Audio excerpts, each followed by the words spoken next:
મને જેટલા એટલા લઈને આવી જા, મારવાના છે માણસો. હું ફ્રી નહીં ભાઈ, તમારા માટે હું ફ્રી નહીં, મારા ધંધાવાળો છું. તું તારા બાપા તારા ભાઈ જેટલા એટલા બધાને લઈને આવવાના. શું ટાલો છું? પ્રાંતિજ જીઈબીના કર્મચારીએ વીજ બિલ માટે ગ્રાહક અને તેના પરિજનો સાથે મારામારી કરતા ગ્રામજનો સાથે રાત્રે પોલીસ મથકે પહોંચીને ફરિયાદ નોંધાવી હતી. સાંભળો ફરિયાદી સમગ્ર ઘટના વિશે શું જણાવે છે. શું નામ આપનું? ઝાલા અમરસિંહ જહુરસિંહ. કયું ગામ? ગામ બદરાટ. શું તકલીફ થઈ હતી તે આપને પોલીસ સ્ટેશન આવવું પડ્યું? સાહેબ, હું ચેકમાં થોડું ઓકડામાં ભૂલ પડી હતી. શાનો ચેક હતો? ચેક જીઈબી નો આપણે મારો પોતાનો પાણીનો પ્લાન્ટ છે, બરાબર. એના માટે એ લોકો બિલ લેવા માટે આવ્યા હતા. તો હું ચેક આપ્યો હતો. એમને મને એવું કીધું કે ચેક આપો મને. તો હું ચેક લખીને થોડો એકરો લખવાનો તગડો લખાઈ ગયો. બરાબર. એમાં એમને કે આ ચેક નહીં ચાલે, મને ચેક ફાડીને ફેંકી દઉં છું, આવું કહી દીધું. બરાબર. તો મેં કીધું કેમ ના ચાલે? તો હું રોકડા મેં કીધું ઘેરથી લઈ આવું, તો મારું મને પોચ બનાવીને તમે આપી દો એમ. બરોબર. તો મારે થોડી ઝઘડો કરી દીધો આમ. પછી ઝઘડો કરી દીધો. પછી હું મેં કીધું યાર આપણે ખોટો સંબંધ નથી બગાડવો. કોને ઝઘડો કર્યો તમારે? એ ગજેન્દ્રસિંહ શાંતિપુરા જીઈબીમાં છે એમને. હા, હેલ્પર. એકલા હતા એ રે? એકલા હતા. બરોબર. બીજા જોડે બે બેન હતા, પણ એ ગામમાં પૈસા ઉઘરાવવા માટે ગયેલા હતા. બરોબર. આ કેટલા વાગે ઝઘડો કર્યો તમારો? ઝઘડો 3:30 ની આસપાસ. બરોબર. બપોરે? હા. પછી શું થયું? પછી એક એ તમને મારે મારીને જ જવાનું છે. એમને મારા જોડે ઝઘડો જ કરી દીધો. સીધી મારવાની જ વાત? હા, મારવાની જ વાત કરી. બરોબર. તો સોની સાહેબને ફોન કર્યો જીઈબીમાં. તો સોની સાહેબ આવીને લઈ ગયા એમને. કોને લઈ ગયા? એ ભાઈ છે હેલ્પર હતો એને. બરોબર. પછી પાછા એ તો ફરીથી પાછો આવ્યો ભાઈ. કેટલા વાગે પાછા? લગભગ 5-5:30. બરોબર. તો કે તમે ગમે તે હોય તો આવી, હું તમને મારીને અને પછી જ હું જવાનો છું. તો એમના ગામના બધા લાકડીઓ લઈને બધા મારા પ્લાન્ટે આવી ગયા હતા. બરોબર. તો હું મારી સેફટી માટે અહીંયા હું અરજી આપી દીધી. બરોબર. કેટલા માણસો આવ્યા છે લાકડીઓ લઈને આપજી? કે લાકડીઓ 8-10 જણા હતા. બરોબર. પછી સાંજના સમય પાછો હું 7:30 વાગે મારા ઘરે પાછા લોકો લાકડીઓ લઈને આવ્યા પાછા. મારા મમ્મી પપ્પાને ગરદાપાટું કરીને માર્યા છે, તો એમને હું સિવિલમાં દાખલ કર્યા છે. તમારા મમ્મી પપ્પાને? હા. બરોબર. આમાં ચેકની મેટર તમારી જોડે હતી અને તમારા મમ્મી પપ્પાને કેમ મારે? એ ઘરે આવ્યા ને તો એ લોકો મને મારવાની ફિરાકમાં જ આવ્યા હતા. બરોબર છે. લાકડીઓ લઈને. તમારા મમ્મી ના પપ્પાને બંને મારે? બરોબર.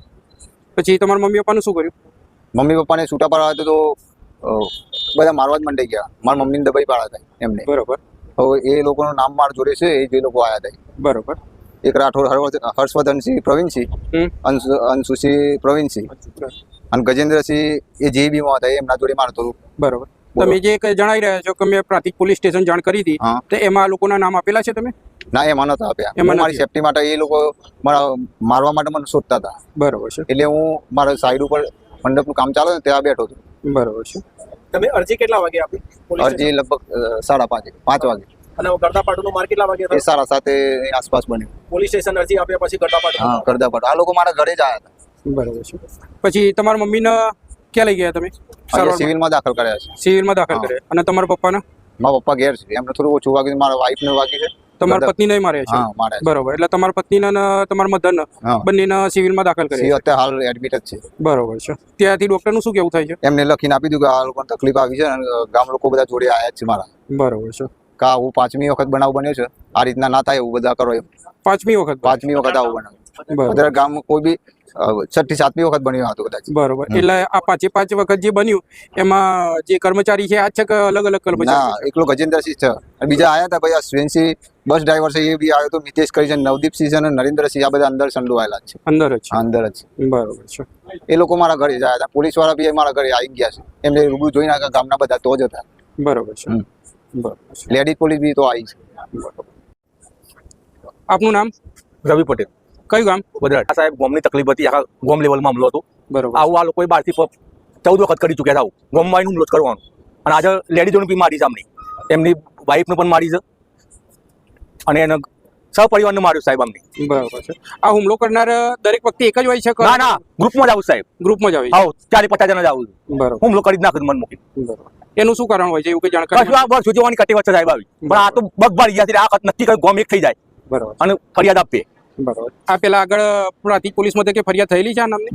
આ નામની સાહેબ કોઈ વખત આવી ફરિયાદ નહીં થઈ, ઠંડુ પડી જતું હતું, પણ આ વખત મારતું બહુ કરી નાખી છે. બરોબર. પેલા મારી તો જશે. બરોબર. આવું 12-14 વખત કર્યું સાહેબ અમને. એક વખત પ્રાંતિજ પોલીસ મથકે ફરિયાદ નથી નોંધાઈ? ના, પહેલી વખત સાહેબ ફરિયાદ નહોતો. સમાધાન થઈ જતું હતું પેલા? હા, પહેલી વખત આવી ગમે થવા. બરોબર છે.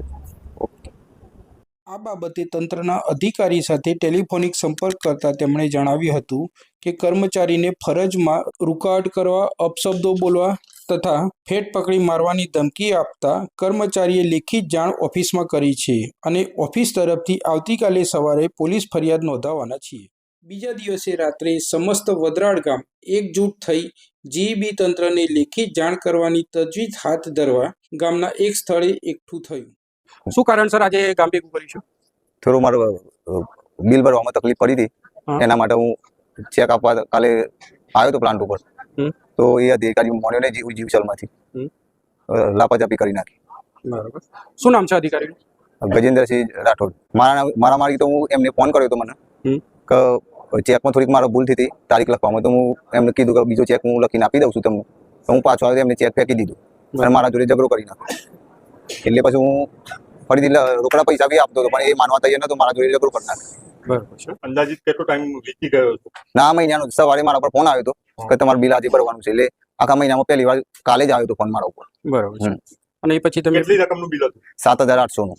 અન્ય ગામજનોના બિલો બાકી હોય એવું તમને અંદાજ ખરો? એમના જોડે લિસ્ટ હતા આખા ગામમાં બિલ. તો આ લોકો અમીનપુરમાં પણ ઝઘડો કરીને આવ્યા છે. અચ્છા. હા, થોડો દારૂના ભાનમાં હતું. એ હેલ્પર કે જે હેલ્પર. એજન્ટ હતા એ દારૂના હતા હેલ્પર હતા એવું તમારું કેવું છે? બરાબર. એમના ભાઈને હું બોલાવ્યો હતો, પણ એ માનવા તૈયાર નતો. એમના યુજીસેલમાં સોની સાહેબ આવ્યા હતા ત્યાં આગળ. એ આવીને લઈ ગયા હતા. પછી શું થયું એ ઘટના બાદ? ઘટના બાદ એ મને મારવા માટે તો પાટીએ બોલાવતો હતો, પણ હું ગયો નતો. બરાબર. પછી એ લોકો સવાર સાથે મારા ઘરે આવીને લાપાછપી કરી છે. અંદાજે કેટલા માણસો હતા એ? 15 થી 25 જણા હતા. આપ કોઈને ઓળખો છો એમાંથી? એમાં 7-8 જણાનું તો હું ઓળખું છું, પણ બીજા બધા અંધારામાં દેખાય ને. એટલે આજે તમે જે ફરિયાદ કરી પોલીસ સ્ટેશનમાં એમાં નામજોગ ફરિયાદ કરી છે કે એફઆરઆઈ કરાવી દીધી. કોઈના નામ સાથે ફરિયાદ કરેલી છે? પોલીસ સ્ટેશને 15 માણસનું નામ આપવાનું ચાલુ કરે છે, પણ પોલીસે 15 માણસનું નામ લીધા ને ખાલી 4 જ લીધા એફઆઈઆર. એનું કારણ પોલીસે કહેવામાં આવ્યું એ તો અમુક કબડ્ડી અધિકારી છે કે માનું બરાબર ખેડૂત માણસ છે એટલે અમને ખ્યાલ આવતો નતો. પણ જો લાઇટ બિલના કારણે આવું ઉગ્ર તોફાન ગામની અંદર કર્યો અને કોઈ પણ અધિકારી ગમે તેમ બોલાને ગમે તેમ બોલવાની ઝપાઝપી કરે એટલે આ વસ્તુ બિલકુલ તદ્દન ખોટી છે. મહિલાઓ સાથે ઝપાઝપી? હા, મહિલાઓ એમાંથી 2 મહિલાઓ દવાખાનાની અંદર હોસ્પિટલમાં દાખલ છે. એકની રજા આપી છે, ગયેલા છે, એક હાજર છે, દાખલા જતા રહ્યા. એટલે જીવી વોર્ડના અધિકારીઓ બેફામ ચાલે છે, એમની મરજીમાં એવું કરશે. કેબલ ભરી જવાનું કહ્યું ને તો એપ્લિકેશન અમારી મરજી આવશે ત્યારે ચાલુ કરીશું. હવે એક બાજુ પાક ઉકાતો હોય, આવું બધું ચાલતું એટલે જીવી વોર્ડના અધિકારી ગવર્મેન્ટ પગાર આવે છે, ગવર્મેન્ટનો ડોક્ટર છે અને ખેડૂતો ઉપર જીવે છે. એટલે ટાઈમ સર ઇનર કનેક્શન ચાલુ કરવું પડે. અને ગમે તેમ ગારો બોલે ના ચાલે. એના ઘરનો રાજા, એ કોઈનો બીજાનો રાજા નથી. અને આવા ગામની અંદર કેટલાય બનાવો બન્યા છે. એટલે આ માણસની કોઈ પણ વગેરે જિલ્લા છે એટલે છેલ્લી હદ ઉપર ના ખોળો નહીં સસ્પેન્ડ કરે સરકાર. અને આપણે ક્યારેય ચલાવવાના નથી. આખું ગામ આંદોલન કરવાના છે, આમ તો ફુકર તાળું પર ઉતરવાના છે. આ મારું છેલ્લું અને પહેલું નિવેદન છે. મારું નામ ચતુરભાઈ શોભાભાઈ, જેને જવાબ લખીને લખવું લખજો. આપનું નામ વડીલ? પટેલ કનકચંદ્ર હીરાલાલ. બોલો, શું કહેવા માંગતા હતા આપ? જણાવો. હવે શાંતિપુરા ગામના જે માણસો છે, પ્રથમ હુમલો આ હિતેશભાઈ પોપટભાઈ અમને જે નિવેદન નોંધાયું એનો હું તાજનો સાક્ષી છું. 50 જણનું ટોળો દાડિયા લાકડીઓ સાથે તેના ઘેર આવેલું. બરોબર, વચ્ચે હું પડેલો લાકડી લઈ.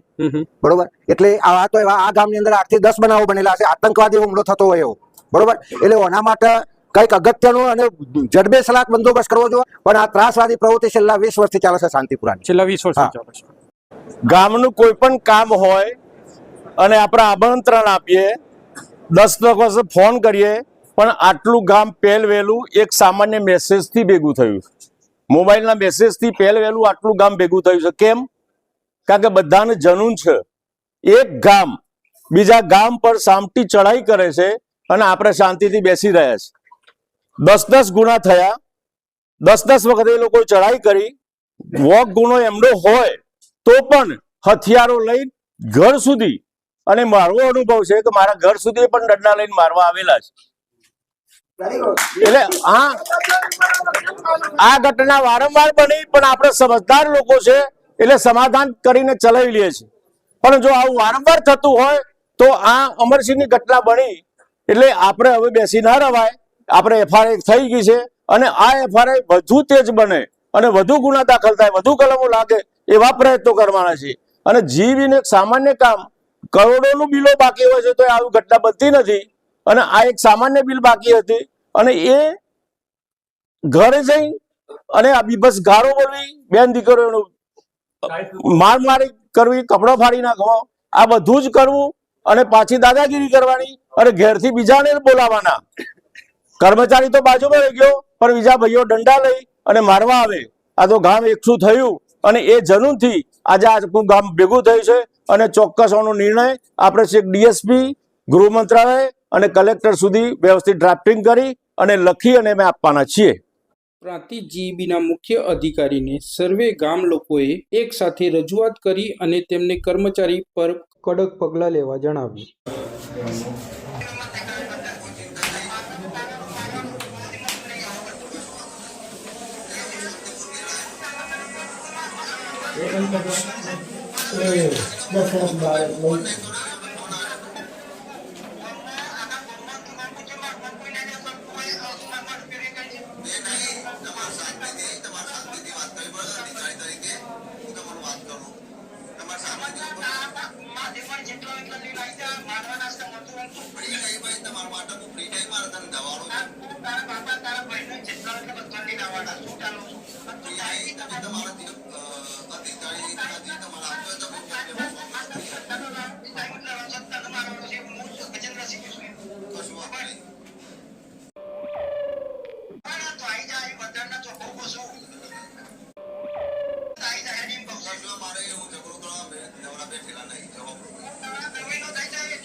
એટલે અધિકારીનું કોઈ મારવાનો રાઈટ છે નહીં અને ઘરવાનો મારી શકે નહીં એવી અજ્ઞાન પ્રજાને આવું કામ માટે અધિકારી તમે મોકલો છો.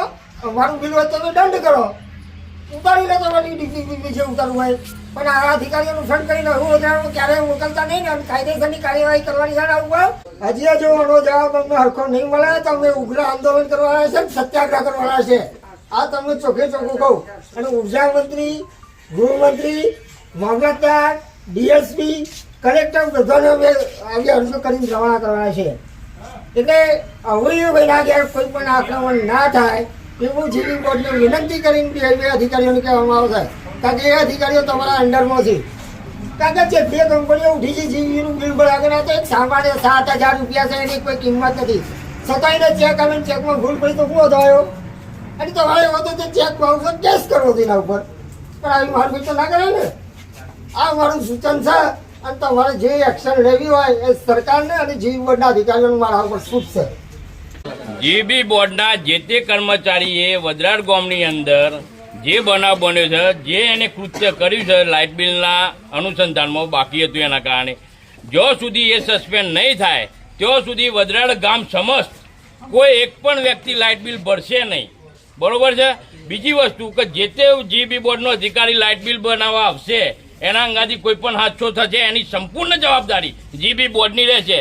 એમાં વડરાડ ગામની કોઈ પણ પેલી એ રહેશે નહીં. કારણ કે એક વાર હોય, 2 વાર હોય, 3 વાર હોય, આ રીતના અધિકારીઓ આવીને જો હેરાન કરતા હોય, બહેરા છોકરાઓને ઘેર મારતા હોય, કોઈ એક વ્યક્તિ હાજર ના હોય તો આ યોગ્ય નથી. આવો ગામમાં અગાઉ બનાવ બનેલો કેટલીય વાર બનેલા છે. અને શાંતિપુરા ગામ એટલે એક એવું ગામ છે કે જો અસામાજિક તત્વો છે અવારનવાર કેટલીય વાર વડરાડ ગામમાં આઈન, દોતી, દાળિયા, લાકડા જે હાથમાં આવી ગ્રુપમાં આવીને જ મગજમારી કરે, મારઝૂટ કરે, ઘેર આવીને મારવામાં. તો આના ઉપર સરકારને કંઈક વિચારવું પડે. વડરાડ ગામમાં 21 તારીખે ડીસીનો પ્રોગ્રામ કરવામાં આવેલો હતો. એના અનુસંધાને અહીંના એક ઇલેક્ટ્રિકલ આસિસ્ટન્ટ સાથે એમને જે બી કંઈક બોલાચાલી હતી કે જે બી કંઈક રજૂઆત હતી એ આજે ગામવાળાએ કરી છે. અને એ રજૂઆતના અનુસંધાને એ લેખિતમાં અમને આપે છે અને એ બી જે બી કંઈ રજૂઆત છે લેખિતમાં કરેલ છે એ અમે અમારી ઉપલી ઓફિસમાં અહીંયાથી ફોરવર્ડ કરીશું અને એ જે બી ડિસિઝન લેશે એ પ્રમાણે અમે નીચે કરીશું. સતત 3 દિવસથી સમસ્ત વડરાડના ગ્રામજનોએ એકજૂટ થઈ અન્યાય સામે લડત આપી રહ્યા છે. હવે આ ઘટના બાબતે જીઈબીના અધિકારીઓ ગ્રાહકના પક્ષે ન્યાય કરશે કે આખરે કર્મચારીના પક્ષે નમતું મુકાશે તે જોવું રહ્યું. આપને અમારી આ સ્ટોરી કેવી લાગી તે કોમેન્ટ બોક્સમાં જરૂરથી જણાવશો. ગૌતમ મિસ્ત્રી, સ્વદેશ ક્રાંતિ.